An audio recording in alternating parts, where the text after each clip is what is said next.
That is motion, right. And हमने last class में ये सारा कुछ डिस्कस कर लिया था that what is motion and what is rest.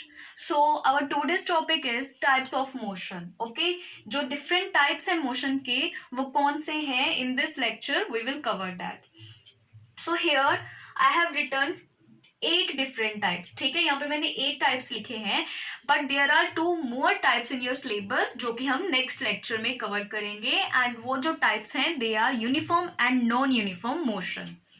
सो बच्चे, टाइप्स जो है वो डिपेंड करते हैं कि कौन सा पाथ फॉलो हो रहा है मूव करने के लिए किसी ऑब्जेक्ट का। तो जैसे हमारा फर्स्ट मोशन है ट्रांसलेटरी मोशन, फर्स्ट टाइप है ट्रांसलेटरी मोशन। ओके, तो इसके लिए ये सारा कुछ याद रखने के लिए मैंने यहाँ पे ब्रैकेट्स में कुछ आपको हिंट दिए हैं। I have given you some hints ताकि आपको इजीली ये सारा कुछ याद हो जाए। ठीक है, सो वन बाय वन हम इन्हें कवर करेंगे।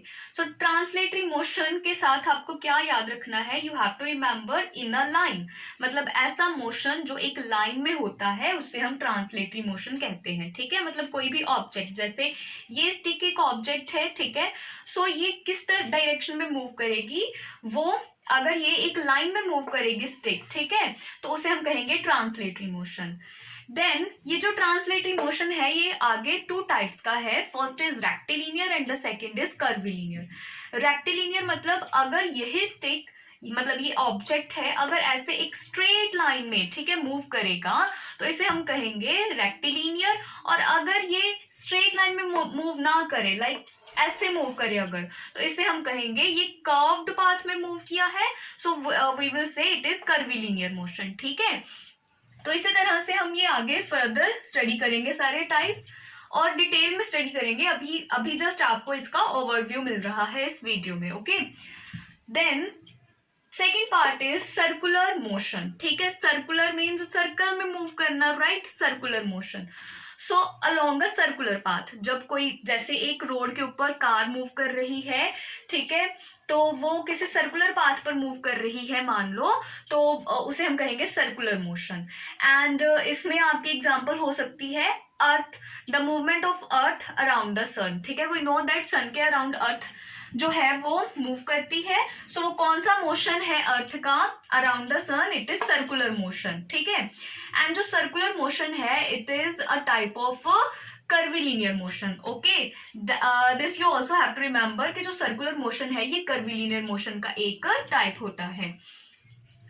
एंड यहाँ पे मैंने आगे 2 वर्ड्स लिखे हैं, एक लिखा है revolution and second is rotation. ठीक है, सो रेवोल्यूशन एंड रोटेशन के बारे में भी हम स्टडी करेंगे। अगर तो अर्थ सन के अराउंड मूव करती है उसे हम रेवोल्यूशन कहते हैं। I think you also have studied both this terms in your SST, right. So यहाँ पे भी हम इनको एक बार कवर कर लेंगे। Then third type is rotatory motion. Rotatory motion में what you have to remember is about a fixed axis. मतलब जब भी कोई ऑब्जेक्ट एक फिक्स्ड एक्सिस के अराउंड मूव करता जाएगा उसे हम कहेंगे rotatory motion.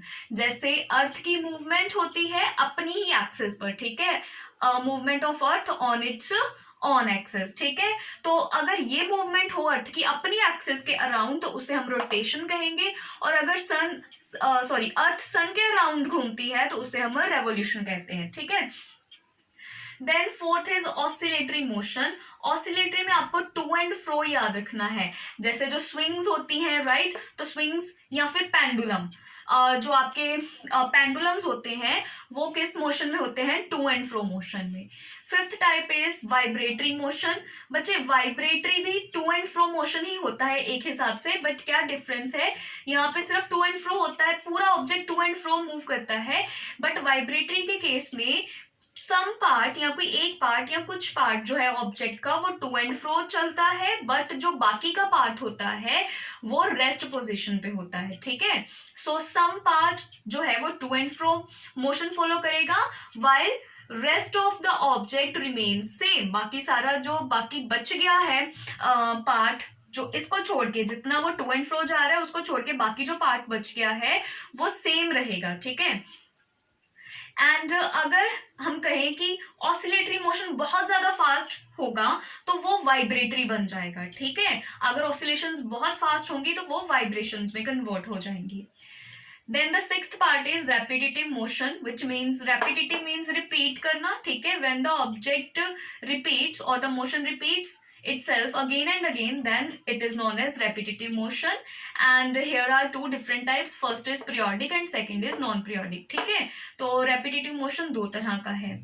Seventh is multiple motion. Multiple motion मतलब एक ही मल्टीपल, अगर हम कहें मल्टी टास्कर किसी को, तो दैट मीन्स कि वो एक साथ कई काम कर सकता है, राइट. सो इसी तरह से multiple motion means at the same time two or more type of motion जब होंगे, ठीक है. एक ही टाइम पे दो या दो से ज्यादा मोशन जब होते हैं तो उसे हम मल्टीपल मोशन कह देते हैं.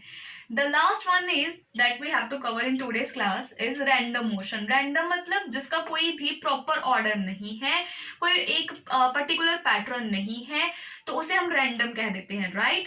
So जो gases हैं they move randomly in the atmosphere, है ना. तो मतलब वो कोई पर्टिकुलर डायरेक्शन फॉलो नहीं करती. सो सिमिलरली रैंडम मोशन इस केस में, वो केमिस्ट्री का केस था.